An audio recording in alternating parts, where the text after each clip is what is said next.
RIC மற்ற இயரிங்கோட compare பண்ணும்போது இந்த இயரிங்கோட ஸ்பீச் கிளாரிட்டி வந்து ரொம்ப நல்லாவே இருக்கும். ரிசீவர் வந்து இயர் கேனலுக்குள்ள வந்து இருக்கும். மற்ற பாகங்கள் எல்லாமே வந்து காதுக்கு பின்னாடி வந்து இருக்கும். ரிசீவர் வந்து இயர் கேனல்ல இருக்கிறதால இதோட சவுண்ட் குவாலிட்டி வந்து ரொம்ப பெட்டராகவே வந்து கன்வே ஆகும். ஆர்ஐசி இயரிங் எதுவுமே வந்து 2 வேரியண்டா வந்து இருக்கு.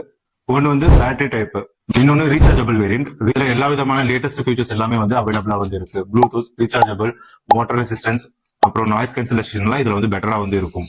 இந்த ஆர்ஐசி ஆனது எல்லா ஏஜ் பீப்புளுக்குமே வந்து சூட் ஆகும். Up to severe hearing loss இருக்கக்கூடிய பேஷன்ஸ் வரையும் இது நல்லாவே வந்து செட் ஆகும். என்னதான் இது வந்து காதுக்கு பின்னாடி வைக்கக்கூடிய டைப்பா இருந்தாலுமே இதோட ரிசீவர் ரொம்ப தின்னா இருக்கிறதால இது காதுல வைக்கும்போது வியூ ஆகாது. காம்பாக்டா காஸ்மெட்டிக்லாம் வந்து இருக்கும். இயரிங் எட் போட்டிருக்கிறதே தெரியாது. நல்லா இருக்கு. நல்லாதானே இருக்கியா? நல்லா இருக்கு. Don't worry. Any problem? One call. செவித்திறன் குறைவா, காதில் எரிச்சலா, இனி கவலைய விடுங்க. கேட்டு மகிழுங்கள் உலகத்தின் உன்னத ஒளியை எங்களுடன். வெறும் 23 ரூபாய் முதல்.